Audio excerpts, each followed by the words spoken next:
Era para ser apenas mais um funeral silencioso em um dia nublado. Mas um grito inesperado rompe o ar, acusando que a falecida ainda está viva. A cerimônia vira um caos e segredos antigos começam a emergir. O que era luto se transforma em um mistério sombrio que ninguém esperava enfrentar. Se esta história te interessou, não se esqueça de se inscrever no canal e diga de que cidade você está assistindo. Continuando. A tarde em São Paulo carregava aquele peso cinzento típico dos dias de inverno, quando o céu parece comprimir a cidade inteira sob uma camada de neblina densa. No cemitério da Consolação, um dos mais antigos e tradicionais da capital paulista, o silêncio solene era quebrado apenas pelo som abafado de passos sobre o gramado úmido e pelos sussurros contidos dos enlutados. Era o funeral de Dona Beatriz Helena Almeida Cortês, matriarca de uma das famílias mais respeitadas da elite paulistana, conhecida por sua filantropia e pelo império imobiliário construído ao longo de décadas. O caixão de mogno, imponente e lacrado, estava posicionado sobre a estrutura que o levaria à sepultura. Ao redor, cerca de 50 pessoas vestidas de preto formavam um semicírculo respeitoso. Flores brancas e arranjos elaborados emolduravam a cena. O padre já iniciava as últimas orações quando um grito ecoou pelo cemitério, cortando o ar como uma lâmina afiada. "Parem este enterro! A senhora não faleceu!" O silêncio que se seguiu foi ensurdecedor. Todas as cabeças se viraram em direção à fonte do grito. Era Neuza, a cuidadora de Dona Beatriz, uma mulher de 40 e poucos anos, com o uniforme hospitalar ainda manchado e amassado, os olhos arregalados em pânico absoluto. Ela corria em direção ao caixão, tropeçando nos próprios pés, as mãos estendidas como se quisesse impedir fisicamente que o enterro prosseguisse. Os presentes explodiram em murmúrios. Rostos se contorceram entre choque, indignação e incredulidade. Alguns deram passos para trás, como se a mulher carregasse alguma doença contagiosa. Outros se entreolharam, buscando confirmação de que realmente haviam escutado aquilo. No meio da confusão, alguém permaneceu completamente imóvel. Marina Ferreira tinha 42 anos e há 15 trabalhava como empregada doméstica na mansão dos Almeida Cortês, no elegante bairro do Jardim Europa. Ela estava ali de pé, um pouco afastada do círculo principal dos enlutados, como era esperado de alguém da sua posição. Vestia um vestido preto simples, sem adornos, e segurava uma pequena bolsa com as mãos entrelaçadas. Seus olhos castanhos, sempre atentos e gentis, agora estavam fixos em Neuza, com uma intensidade que ninguém ao redor percebeu. Porque Marina havia reconhecido algo. Não apenas o desespero na voz de Neuza, mas as palavras exatas que ela usou. "Parem este enterro", aquela frase, aquele código. Um arrepio percorreu sua espinha e seus dedos ficaram gelados. Ela e Dona Beatriz haviam combinado esse sinal anos atrás, numa tarde chuvosa, durante uma conversa que nunca deveria ter acontecido. Marina fechou os olhos por um instante, permitindo-se voltar àquela memória. Tinha sido há 3 anos numa tarde de domingo. Ela estava limpando a biblioteca quando Dona Beatriz entrou, mais séria do que o habitual. "Sente-se, Marina, por favor", ela havia dito, indicando a poltrona ao lado da sua. Marina obedecera, desconfortável. Patroas não pediam para empregadas se sentarem. Mas Dona Beatriz não era como as outras patroas. Ela a tratava com respeito, perguntava sobre sua família, lembrava dos aniversários de seus filhos. Naquela tarde, a idosa havia segurado sua mão e dito algo que Marina jamais esqueceria. "Marina, você é a pessoa mais leal que conheço nesta casa. Mais leal do que meu próprio sangue, às vezes. Eu preciso lhe contar algo e preciso que você guarde um segredo. Se algum dia você ouvir alguém dizer, 'Parem este enterro', saiba que estou em perigo, que algo terrível está acontecendo e que só você pode me ajudar." Marina havia concordado, sem entender completamente. Dona Beatriz parecia tão frágil naquele momento, tão vulnerável, que ela não teve coragem de perguntar do que exatamente a senhora tinha medo. Agora, 3 anos depois, diante daquele caixão lacrado e do grito desesperado de Neuza, tudo fazia um sentido aterrorizante. Neuza continuava gritando, tentando se aproximar do caixão, enquanto 2 seguranças do cemitério a seguravam pelos braços. Ela não está morta. Vocês não entendem. Ela estava viva ontem à noite. Eu vi. Eu estava lá. Por favor, acreditem em mim. Gustavo Henrique Cortês, o único filho de Dona Beatriz, avançou em direção a Neuza com o rosto contorcido em raiva. Ele era um homem alto de 50 anos, cabelos grisalhos perfeitamente penteados e um terno italiano que custava mais do que Marina ganhava em 1 ano. Ao seu lado, sua esposa Patrícia, uma mulher de beleza calculada e olhar frio, observava a cena com os lábios apertados em uma linha fina. Essa mulher está claramente perturbada, declarou Gustavo com voz autoritária. Deve estar sob efeito de alguma substância ou em meio a um colapso nervoso. Seguranças, por favor, removam-na imediatamente. Neuza se debateu. Não, vocês não entendem. Ela me disse o código. Ela me disse para avisar se algo acontecesse. Parem este enterro. Essas palavras. Ela me ensinou essas palavras. Marina sentiu o coração disparar. Neuza sabia. Dona Beatriz havia contado para ela também. Isso significava que a situação era ainda mais grave do que imaginara. Ela deu um passo à frente, a voz saindo antes que pudesse pensar nas consequências. Esperem. Foi apenas uma palavra, dita em tom baixo, mas algo na firmeza dela fez com que alguns se virassem.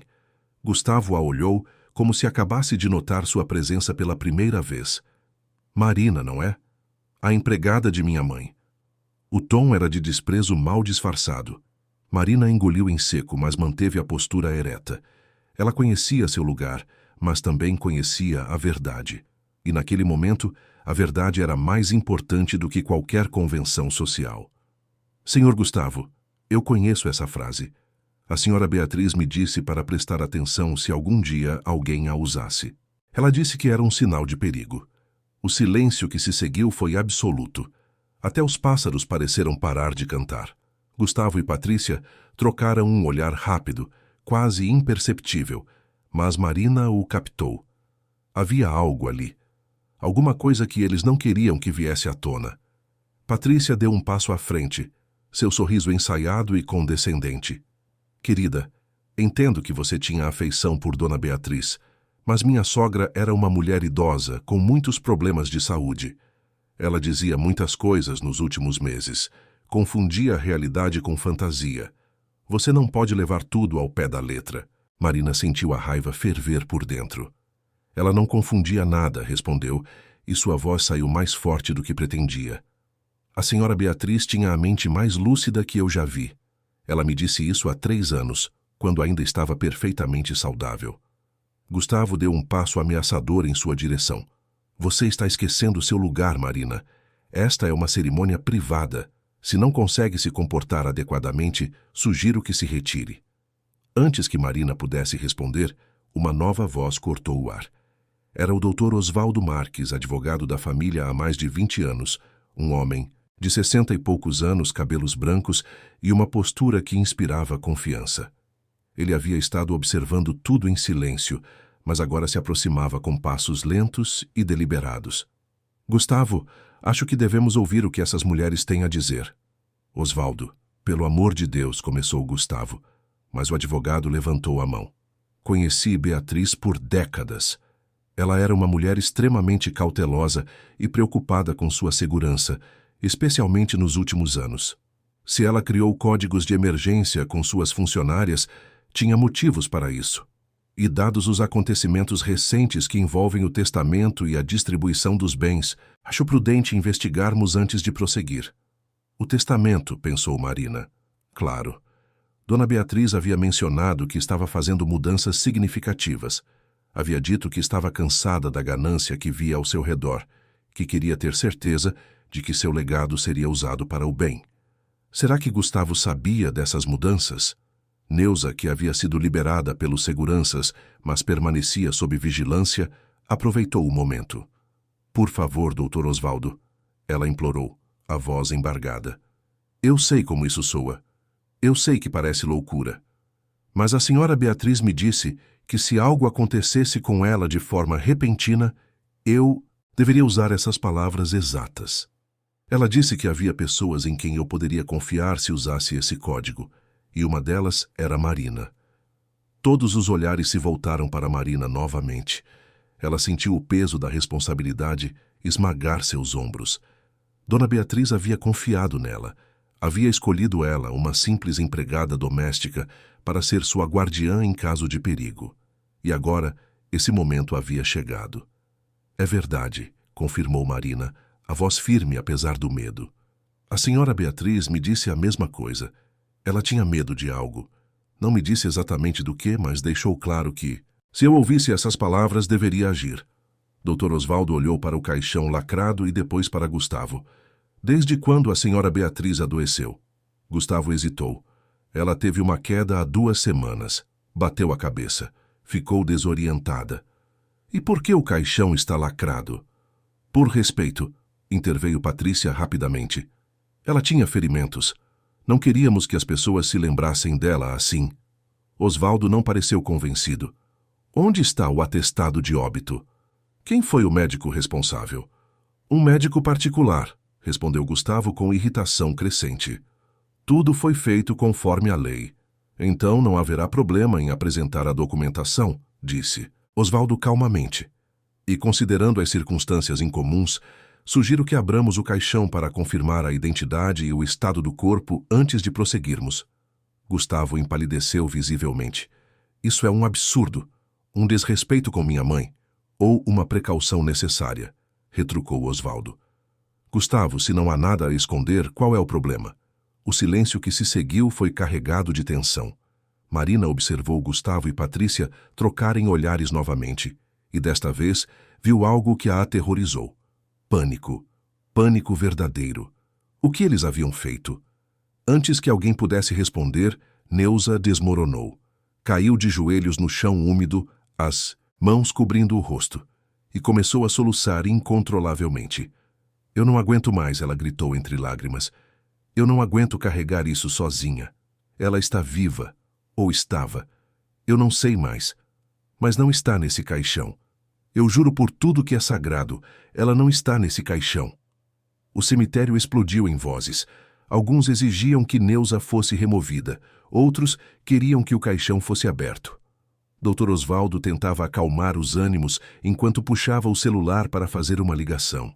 Marina permaneceu onde estava, o coração batendo tão forte que ela podia ouvi-lo em seus ouvidos. E então, em meio ao caos, ela ouviu a voz de Dona Beatriz em sua mente, clara como se a idosa estivesse ao seu lado. Confie em si mesma, Marina. Você é mais forte do que imagina. E quando o momento chegar, você saberá o que fazer. Marina respirou fundo. O momento havia chegado, e ela não iria decepcionar a mulher que a tratara como família quando seu próprio sangue a traíra. Ela se aproximou de Dr. Osvaldo e tocou seu braço gentilmente. Doutor, ela disse baixinho, há algo mais que o senhor precisa saber. Nos últimos 3 meses, a senhora Beatriz estava sendo medicada com sedativos muito fortes. Eu vi os remédios. Perguntei para ela sobre isso, e ela me disse que não sabia de onde vinham, que acordava confusa e com as pílulas ao lado da cama. Ela tinha medo, mas não sabia em quem confiar. Osvaldo olhou para ela com atenção renovada. Você tem provas disso? Tenho os nomes dos medicamentos anotados. A senhora Beatriz me pediu para anotar tudo. Disse que um dia poderia precisar. Marina abriu sua bolsa e tirou um pequeno caderno de capa preta. Suas mãos tremiam enquanto o entregava ao advogado. Dr. Osvaldo folheou rapidamente as páginas, seus olhos se arregalando a cada linha que lia. Está gostando dessa história? Conte-me qual a sua opinião dessa história. E como você acha que ela irá acabar? Dr. Osvaldo fechou o caderno lentamente, mas Marina percebeu que suas mãos também tremiam. O advogado era conhecido por sua serenidade, por sua capacidade de manter a calma, mesmo nas situações mais tensas. Mas agora, enquanto olhava para Gustavo e Patrícia, havia algo diferente em seus olhos. Havia certeza e havia fúria contida. Gustavo, precisamos conversar, disse Osvaldo, sua voz baixa, mas carregada de autoridade. Agora. Não há nada para conversar, retrucou Gustavo, mas sua voz soava oca, sem a arrogância de antes. Vocês estão todos enlouquecendo. Minha mãe faleceu de causas naturais e merece ser enterrada com dignidade. Então você não se importará se eu ligar para a polícia e solicitar a presença de um médico legista antes de prosseguirmos com o enterro? Não foi uma pergunta, foi uma declaração. Dr. Osvaldo já estava com o telefone na mão, discando. Gustavo deu um passo à frente, o rosto vermelho de raiva. Você não tem autoridade para fazer isso. Na verdade, tenho. Como testamenteiro de Beatriz e responsável legal por seus bens até que tudo seja resolvido, tenho o dever de garantir que tudo seja feito conforme ela desejava. E dado que há acusações graves sendo feitas, preciso investigar. Patrícia, que até então havia se mantido relativamente calma, perdeu a compostura. Vocês vão pagar por isso, ela sibilou, olhando diretamente para Marina e Neuza. Vocês duas, empregadas invejosas tentando causar problemas, tentando manchar a reputação de uma família respeitável. Vamos processar vocês por difamação, por causar sofrimento emocional, por... Sua voz foi interrompida pela chegada de uma senhora idosa que se aproximava apoiada em uma bengala. Marina a reconheceu imediatamente. Era Helena Sampaio, amiga de Dona Beatriz desde a juventude. Uma mulher de 82 anos com uma mente afiada como navalha e uma língua ainda mais afiada. Patrícia, querida, disse Helena com uma doçura venenosa, sugiro que você cale essa boca antes de dizer algo que realmente a comprometa, porque eu também estou começando a achar tudo isso muito suspeito. Ela se virou para Dr. Osvaldo. Osvaldo, meu velho amigo, conte-me o que está acontecendo. E não me poupe dos detalhes. Enquanto o advogado explicava a situação para Helena, Marina sentiu uma mão tocar seu braço. Era Neuza, que havia se aproximado silenciosamente. Os olhos da cuidadora estavam vermelhos de tanto chorar, mas havia uma determinação nova ali. Eu preciso te contar tudo, sussurrou Neuza. Tudo o que eu sei. Mas não aqui, não com eles ouvindo. Marina assentiu, mas antes que pudessem se afastar, Dr. Osvaldo chamou ambas. Vocês duas venham comigo. A polícia está a caminho e vocês vão precisar prestar depoimento. Gustavo, Patrícia, sugiro que vocês façam o mesmo. Os próximos minutos foram um borrão de movimento. Mais pessoas chegaram. Um carro da polícia estacionou na entrada do cemitério. Um médico legista foi acionado. O padre, completamente perdido sobre o que fazer, decidiu encerrar a cerimônia temporariamente. Os convidados se dispersaram, alguns indignados, outros curiosos, todos murmurando teorias sobre o que realmente estava acontecendo. Marina encontrou-se sentada em um banco de pedra ao lado de Neuza, enquanto um policial anotava seus depoimentos. Ela contou tudo. A conversa com Dona Beatriz 3 anos atrás, o código secreto, os medicamentos suspeitos, as mudanças no comportamento da patroa nos últimos meses. Ao seu lado, Neuza fazia o mesmo, sua voz quebrando a cada frase. Quando chegou a hora de abrir o caixão, Marina sentiu que ia desmaiar. Ela não queria estar ali, não queria ver, mas também não conseguia se afastar. Tinha que saber a verdade. Tinha que saber o que havia acontecido com a mulher que a tratara com tanta gentileza durante todos aqueles anos. O médico legista abriu o caixão lentamente, com a gravidade apropriada ao momento. Marina fechou os olhos preparando-se para o pior, mas quando o silêncio se estendeu por tempo demais, ela os abriu novamente. Dr. Osvaldo estava pálido. Helena Sampaio levou a mão ao peito. O policial falou algo urgente no rádio, e Gustavo e Patrícia simplesmente ficaram paralisados, como estátuas de sal. Porque o caixão estava vazio, ou melhor, não exatamente vazio. Dentro dele havia sacos de areia cuidadosamente arrumados sob um tecido branco, moldados para parecer um corpo sob a distância apropriada. Mas não havia corpo, não havia Dona Beatriz. Marina sentiu as pernas fraquejarem. Neuza soltou um grito e desabou em prantos nos braços de uma policial feminina que havia acabado de chegar. Helena Sampaio se aproximou do caixão vazio e olhou diretamente para Gustavo. Onde está ela? A voz da idosa era de aço. Onde está minha amiga, seu canalha? Gustavo abriu a boca, mas nenhum som saiu.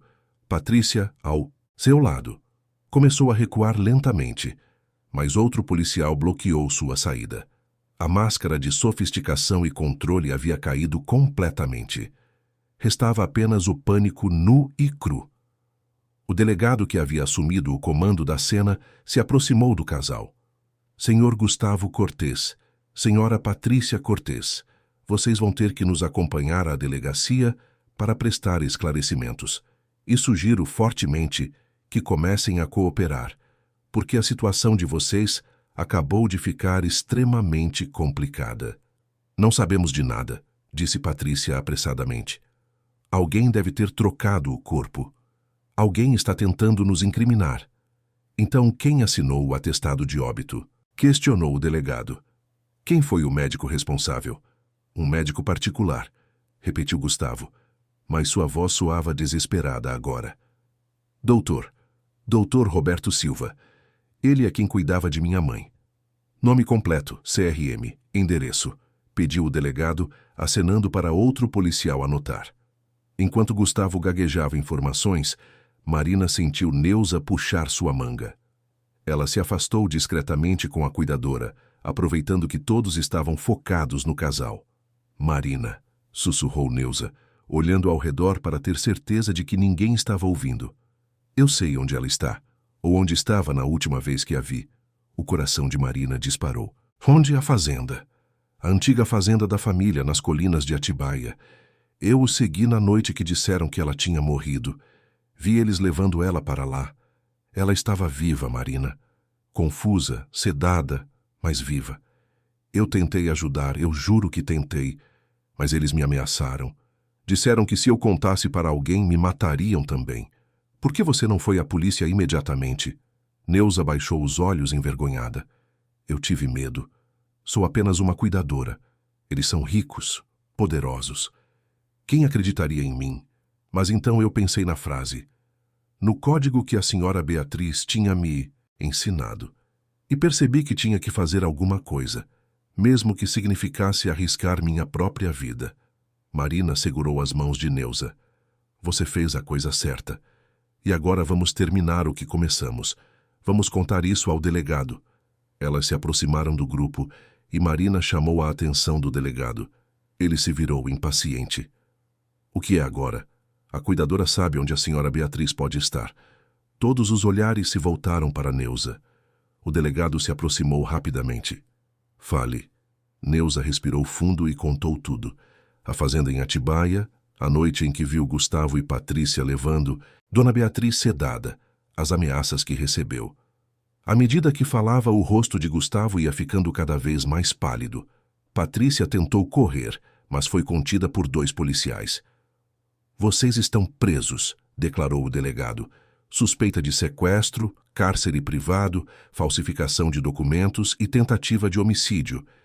E se essa mulher não for encontrada viva, as acusações vão piorar muito. Gustavo finalmente desmoronou. Ela está viva, ele disse, a voz quebrada. Ela está viva. Nós só queríamos o dinheiro. O testamento. Ela ia deixar tudo para instituições de caridade. Tudo. Eu ia ficar sem nada depois de uma vida inteira esperando. Então você decidiu matá-la? A voz de Helena estava carregada de nojo. Não. Não era para ser assim. Nós só queríamos que ela ficasse confusa o suficiente para ser declarada incapaz, para que eu pudesse assumir os negócios. Mas ela continuava lúcida. Continuava dizendo que ia nos deserdar. Então Patrícia teve a ideia de fazê-la desaparecer por um tempo, até conseguirmos forjar uma nova versão do testamento. E o enterro falso? Questionou o delegado. Era para garantir que ninguém fizesse perguntas. Se todos achassem que ela estava morta e enterrada, parariam de procurar. Patrícia cuspiu veneno. Aquela velha megera estava arruinando nossas vidas. Tudo o que construímos, tudo o que merecíamos, ela ia jogar fora para estranhos. Vocês não mereciam nada, disse Marina, sua voz saindo mais alta do que pretendia. Ela os amava. Teria dado tudo a vocês se vocês tivessem mostrado um pingo de amor verdadeiro de volta. Mas vocês só viram dinheiro, nunca viram a pessoa. O silêncio que se seguiu foi absoluto. Até os pássaros pareciam ter parado de cantar. Patrícia olhou para Marina com puro ódio, mas não disse nada. O que poderia dizer? A verdade havia sido exposta, crua e brutal. Vamos, ordenou. O delegado indicando que Gustavo e Patrícia fossem levados para as viaturas. E você, apontando para Neuza, vai nos levar até essa fazenda. Agora. Cada minuto pode fazer diferença. Eu vou também, declarou Marina. Senhora, isso não é... Eu vou também, repetiu Marina mais firme desta vez. A senhora Beatriz confiou em mim. Ela precisa ver um rosto amigo quando a encontrarmos. Se a encontrarmos. O delegado hesitou, mas Dr. Osvaldo interviu. Deixe-a ir. Beatriz gostaria de ter Marina por perto. O delegado assentiu relutantemente. Está bem, mas você fica no carro e só se aproxima quando eu disser que é seguro. Marina concordou. Ela, Neuza, o delegado e mais 3 policiais entraram em 2 viaturas e partiram em direção a Atibaia. A viagem levou quase 2 horas, tempo que pareceu se arrastar infinitamente. Marina olhava pela janela, vendo a paisagem urbana de São Paulo gradualmente dar lugar a áreas mais verdes, mais montanhosas. O céu continuava cinzento, mas agora algumas aberturas nas nuvens deixavam raios de sol atravessar. Quando finalmente chegaram à fazenda, Marina sentiu um aperto no peito. Era um lugar bonito, uma construção antiga cercada por árvores e com uma vista privilegiada das colinas. Mas havia algo sinistro na forma como estava abandonada, com janelas escuras e um silêncio pesado no ar. Os policiais entraram primeiro, armas em punho. Marina e Neuza esperaram no carro, ansiosas, minutos que pareceram horas. E então, finalmente, um grito. Aqui! Encontramos alguém. Marina saiu do carro antes que pudesse pensar, correndo em direção à casa. Um policial tentou detê-la, mas ela se esquivou, descendo as escadas que levavam a um porão úmido e escuro. E lá, em um colchão sujo no chão, enrolada em cobertores finos, estava Dona Beatriz. A idosa estava consciente, mas mal conseguia manter os olhos abertos. Sua pele estava pálida, os lábios rachados de desidratação. Mas quando viu Marina, algo brilhou em seu olhar. Um reconhecimento. Um alívio. Marina. Ela sussurrou, sua voz mal audível. Marina caiu de joelhos ao lado dela, lágrimas escorrendo pelo rosto. Estou aqui, senhora, estou aqui. Você está segura agora. Dona Beatriz tentou sorrir, mas não tinha forças. Você se lembrou, conseguiu dizer. Do código. Você se lembrou. Eu me lembrei. E vamos tirá-la daqui. Vamos levá-la para o hospital e tudo vai ficar bem. Os paramédicos chegaram rapidamente, colocando Dona Beatriz em uma maca com cuidado extremo. Marina segurou sua mão durante todo o processo, recusando-se a soltá-la até que fosse absolutamente necessário. E mesmo quando a ambulância partiu, sirenes cortando o ar da tarde, Marina sentiu que uma parte dela ia junto, porque ela havia prometido proteger Dona Beatriz. E dessa vez, contra todas as probabilidades, ela havia conseguido. O Hospital São Camilo, na Pompeia, já era noite quando Marina finalmente conseguiu ver Dona Beatriz novamente. Ela havia passado as últimas 6 horas na sala de espera, recusando-se a ir para casa, ignorando a fome e o cansaço. Neuza estava ali também, sentada em um canto, encolhida em si mesma, consumida por uma culpa que nenhuma palavra de conforto parecia aliviar. Quando a médica finalmente saiu da UTI, Marina se levantou tão rapidamente que ficou tonta. — Como ela está? Perguntou, sua voz rouca de tanto ficar em silêncio. A médica, uma mulher de 40 e poucos anos com olhos cansados mas gentis, suspirou. Ela está estável, desidratada, desnutrida, com sinais claros de intoxicação por sedativos de longo prazo.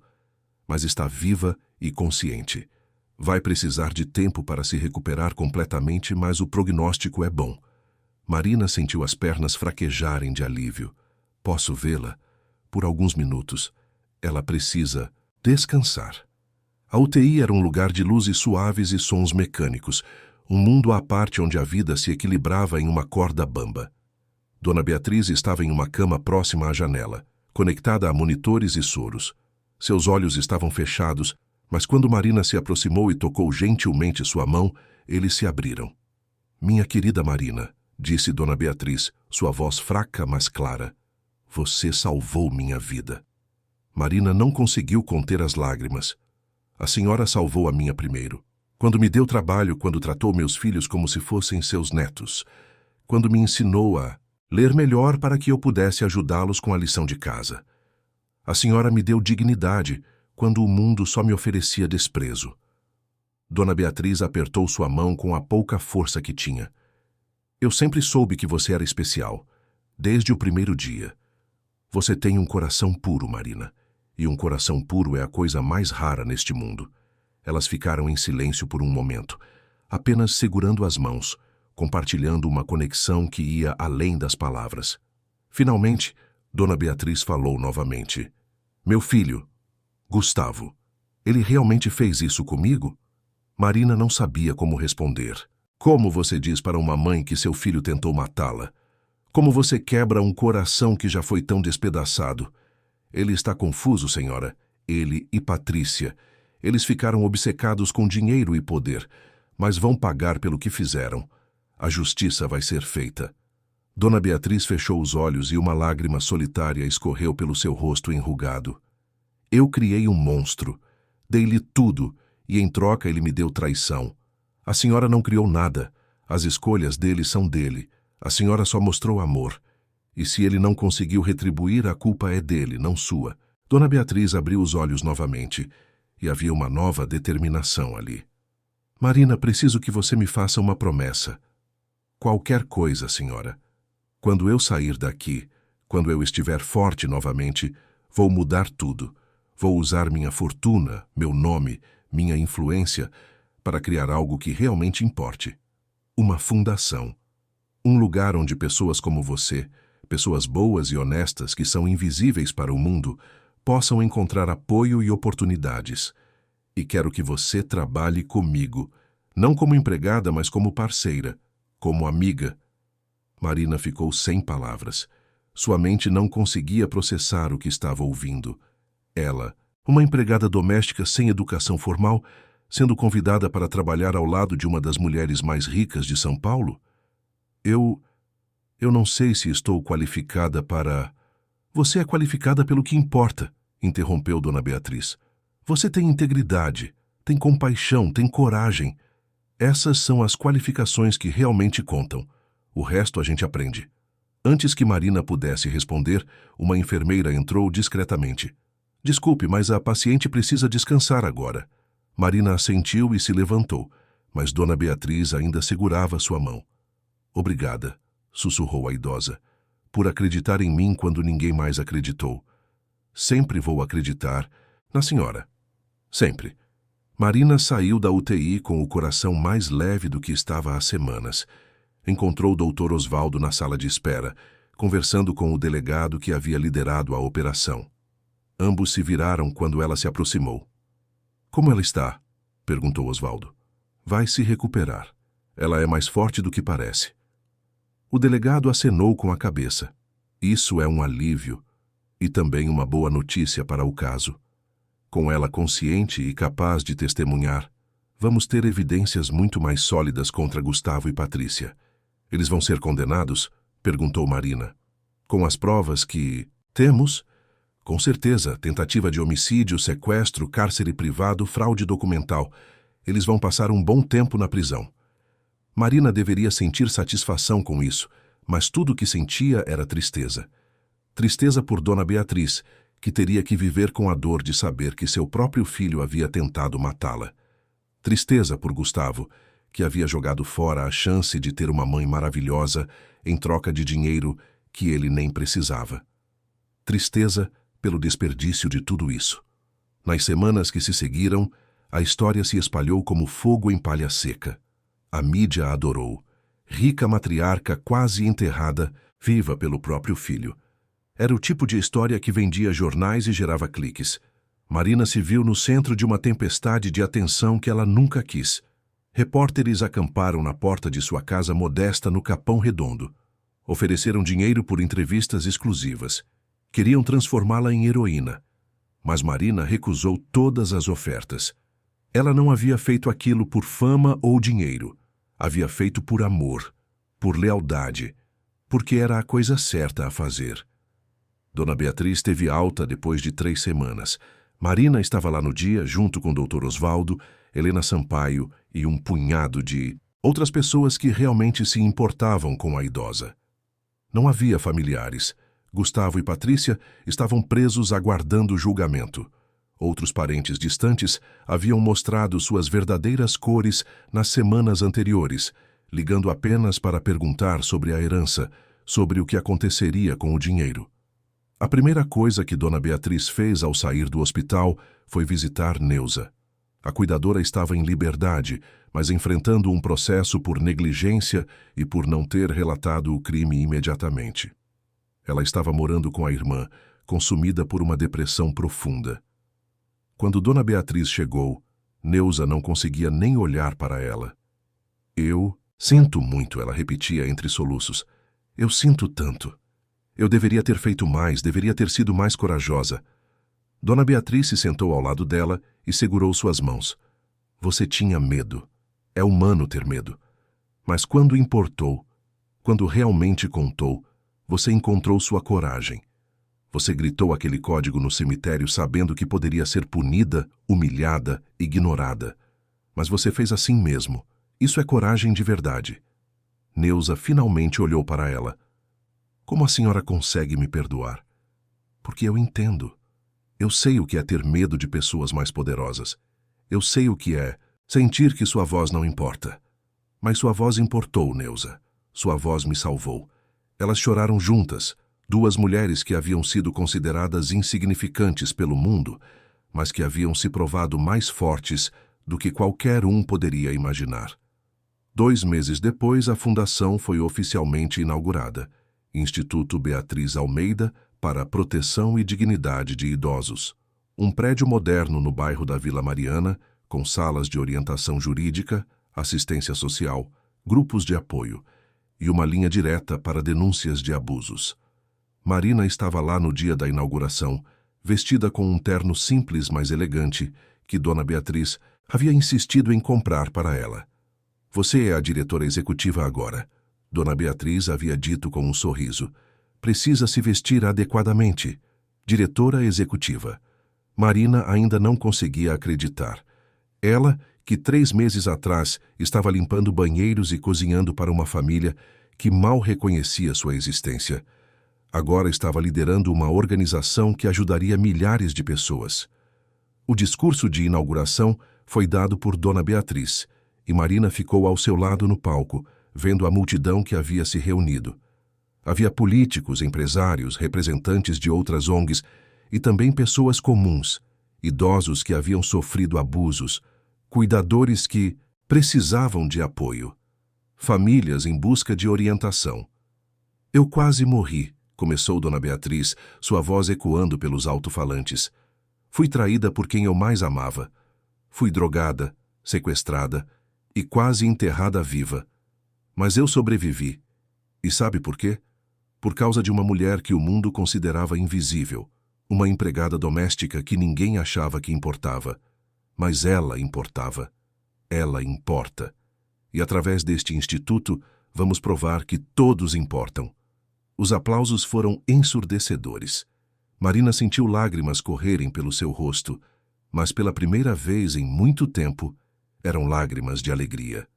O julgamento de Gustavo e Patrícia aconteceu 4 meses depois da tentativa de enterro. Marina estava lá, sentada atrás de Dona Beatriz, oferecendo apoio silencioso enquanto a idosa testemunhava contra o próprio filho. Foi doloroso ver. Gustavo chorou, implorou perdão, disse que estava arrependido. Mas quando o promotor perguntou se ele teria parado caso não tivesse sido descoberto, ele ficou em silêncio. Patrícia, por outro lado, permaneceu desafiadora até o fim. Disse que eram vítimas das circunstâncias, que a sociedade os havia forçado a medidas extremas, que Dona Beatriz era uma velha teimosa que estava arruinando suas vidas.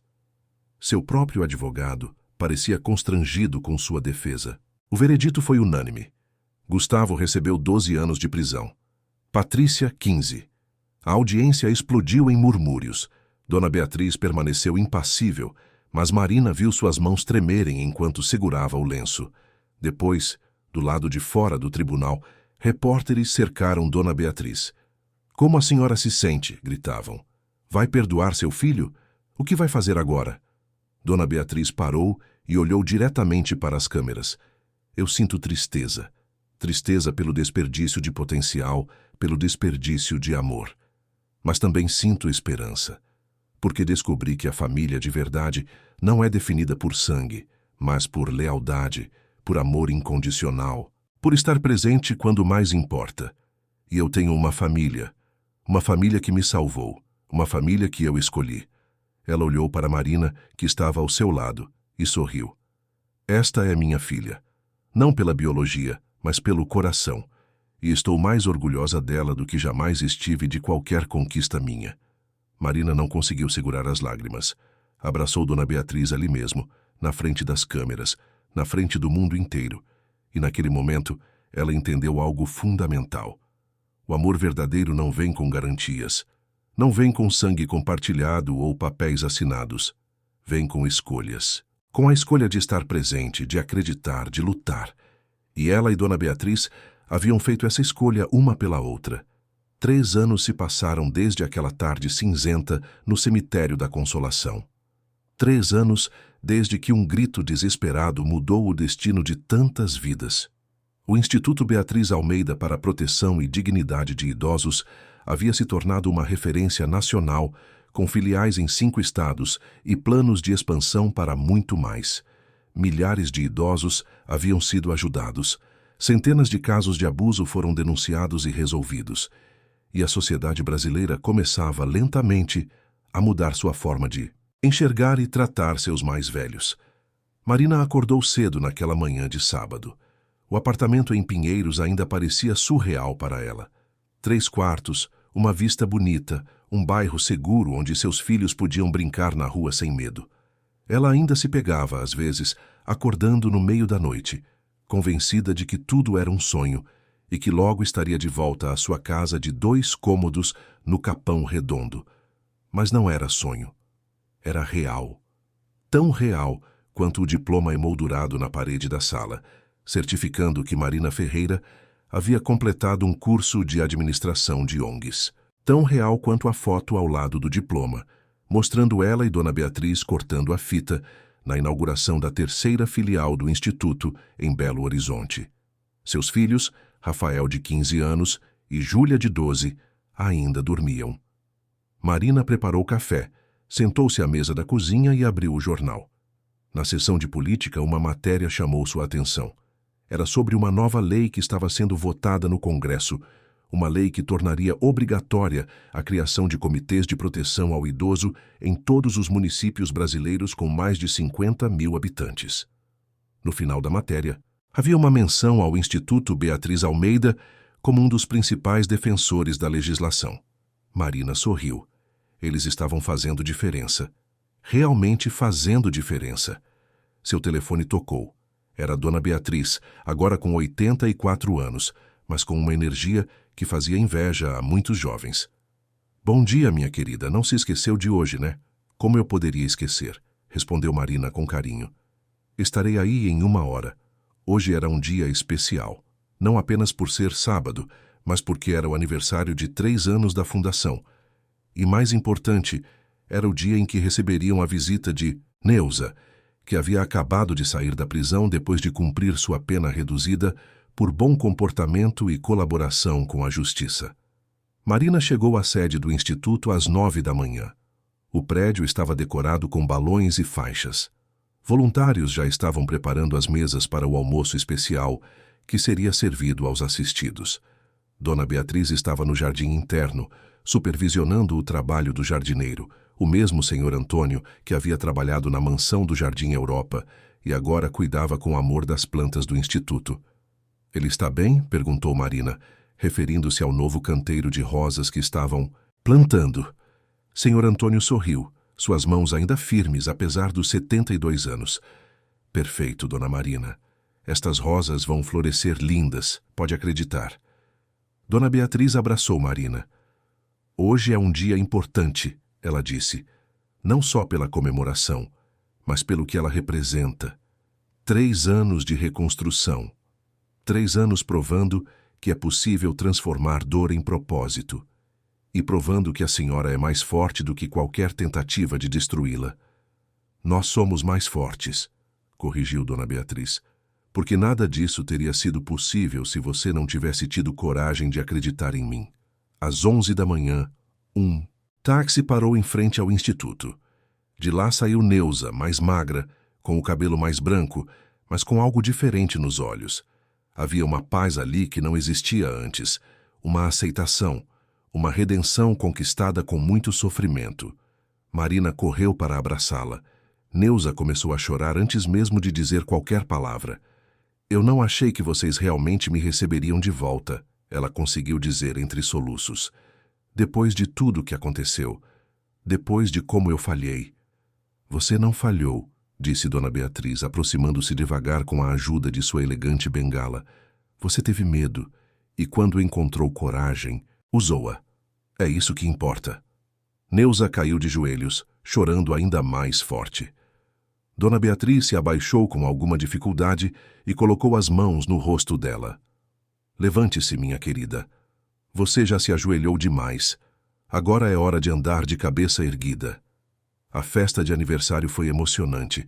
Havia quase 200 pessoas ali, entre funcionários, voluntários, assistidos e parceiros do Instituto. Discursos foram feitos, histórias foram contadas, lágrimas foram derramadas. E quando chegou a hora de Neuza falar, houve um silêncio respeitoso. Ela subiu ao pequeno palco montado no jardim, suas mãos tremendo enquanto segurava o microfone. Durante muito tempo eu me odiei, começou ela. Odiei minha covardia, minha fraqueza, minha incapacidade de fazer a coisa certa no momento certo. Mas alguém me ensinou, lá na prisão, durante uma das sessões de terapia que o Instituto providenciou para mim, que redenção não é sobre apagar o passado, é sobre usar as lições do passado para construir um futuro melhor. Ela olhou diretamente para Dona Beatriz e Marina. Por isso, quero anunciar hoje que vou me juntar ao Instituto. Não como funcionária, ainda não tenho essa qualificação, mas como voluntária. Vou trabalhar na linha direta de denúncias, ajudando outros cuidadores que, como eu, podem estar enfrentando pressões e ameaças. Porque eu entendo o medo que eles sentem e posso ajudá-los a encontrar coragem. Os aplausos foram calorosos e genuínos. Neuza desceu do palco e foi imediatamente envolvida em abraços. Marina viu Dona Beatriz limpando discretamente uma lágrima e se aproximou dela. A senhora está bem? Estou mais do que bem, respondeu a idosa com um sorriso. Estou completa. Sabe, Marina, durante muito tempo achei que família era sobre sangue, sobre sobrenome, sobre herança. Mas eu estava errada. Família é sobre quem escolhe ficar quando as coisas ficam difíceis. É sobre quem luta por você quando seria mais fácil desistir. E eu tenho a melhor família que alguém poderia pedir. A tarde continuou com música, comida e muitas conversas. Helena Sampaio, agora com 85 anos, mas ainda afiada como sempre, entretinha um grupo de voluntários com histórias de sua juventude. Dr. Osvaldo, que havia se tornado o advogado permanente do Instituto sem cobrar um centavo, discutia estratégias legais com outros advogados parceiros. Senhor Antônio mostrava o jardim para um grupo de idosos interessados em jardinagem terapêutica.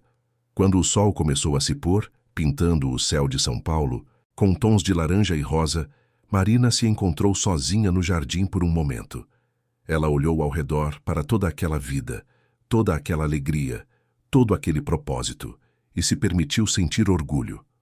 Orgulho do que haviam construído, orgulho de quem ela havia se tornado. Marina? Uma voz a chamou.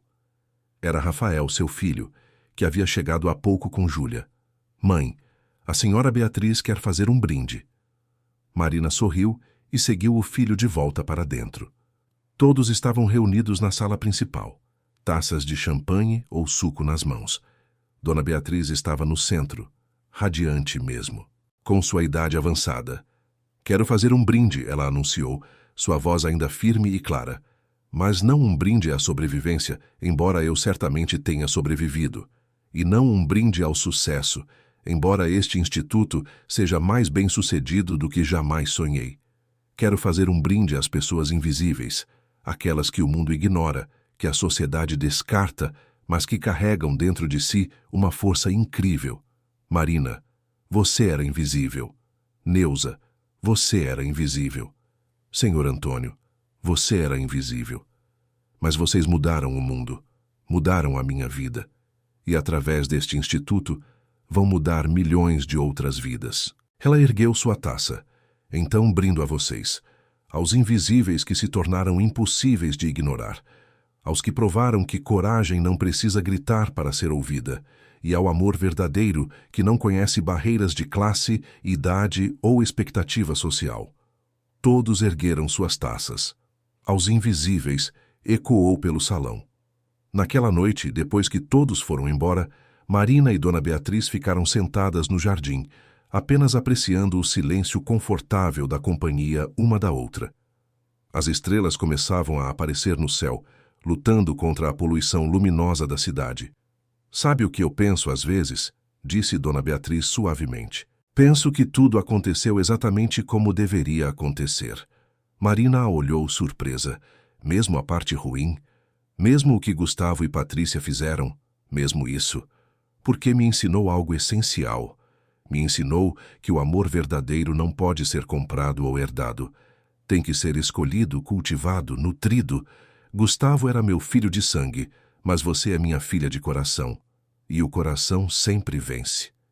Marina pegou a mão dela e ficaram ali sentadas enquanto a noite avançava sobre São Paulo.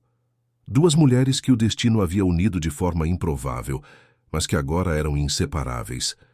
Duas sobreviventes que haviam transformado trauma em triunfo, dor em propósito, traição em tributo à resiliência humana.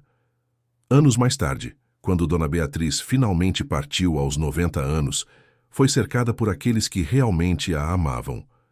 Marina estava ao seu lado, segurando sua mão, sussurrando palavras de conforto enquanto a idosa dava seus últimos suspiros. Não havia medo nos olhos de Dona Beatriz, apenas paz. Paz de saber que havia vivido bem, amado bem e deixado um legado que continuaria muito depois dela. O funeral desta vez foi uma celebração. Não houve caixões lacrados ou segredos sombrios. Apenas uma multidão de pessoas cujas vidas haviam sido tocadas por Dona Beatriz. Idosos que foram salvos de abusos, cuidadores que encontraram apoio e orientação, famílias que foram reconciliadas, voluntários que descobriram propósito, e no centro de tudo, Marina, agora diretora permanente do Instituto, proferindo o elogio fúnebre. Ela me ensinou, Marina disse, sua voz clara apesar das lágrimas, que nunca é tarde para recomeçar, que nunca é tarde para escolher o amor sobre o medo, a esperança sobre o desespero, a ação sobre a resignação. Ela me ensinou que uma vida não é medida pelo que acumulamos, mas pelo que doamos. E ela doou tudo. Seu tempo, sua fortuna, seu coração. Ela foi traída por quem deveria amá-la, mas escolheu amar ainda mais forte. Escolheu transformar sua dor em propósito. E esse propósito vai viver para sempre. Quando o corpo de Dona Beatriz foi finalmente levado para o descanso eterno, Marina colocou uma rosa branca sobre o caixão, uma rosa do jardim do Instituto, cultivada pelas mãos de Senhor Antônio, regada com o mesmo amor e cuidado que Dona Beatriz havia derramado sobre todos que encontrou. E enquanto o sol se punha mais uma vez sobre São Paulo, Marina soube que este não era um fim, era apenas uma transição, porque o legado de Dona Beatriz Almeida Cortês não estava em sua fortuna ou em seu nome. Estava nos corações que ela tocou, nas vidas que ela transformou e na prova viva de que um ato de coragem pode mudar tudo. O Instituto continuou, cresceu, prosperou, e a cada idoso salvo, a cada denúncia atendida, a cada família reconciliada, a memória de Dona Beatriz era honrada. Não com estátuas ou monumentos grandiosos, mas com a coisa que ela mais valorizava, Dignidade humana. Marina viveu até os 83 anos, sempre à frente do instituto, que ela e Dona Beatriz haviam construído juntas. E quando ela também partiu, foi cercada por sua própria família escolhida. Seus filhos, Rafael e Júlia, que haviam crescido vendo o poder da compaixão em ação. Neuza, que nunca mais deixou o instituto e se tornou uma das conselheiras mais respeitadas. Os netos, os sobrinhos e centenas de pessoas cujas vidas haviam sido mudadas pelo trabalho que Marina dedicou sua vida a fazer. Na lápide de Marina, ao lado do nome e das datas, havia uma frase simples que resumia tudo que ela havia sido, tudo que ela havia conquistado, tudo que ela representava. Uma empregada que se tornou uma guerreira, uma amiga que se tornou uma filha, uma mulher invisível que mudou o mundo. E em São Paulo, nos corredores do Instituto Beatriz Almeida, há uma placa que conta a história completa, a história de uma matriarca quase enterrada viva, de uma empregada doméstica que não aceitou o silêncio, de uma cuidadora que encontrou redenção, e de como, juntas, elas provaram que a coragem não precisa gritar para mudar o mundo. Às vezes, a coragem é simplesmente recusar-se a aceitar a injustiça, mesmo quando todo o peso da sociedade diz que você não importa. Porque você importa. Todos importam.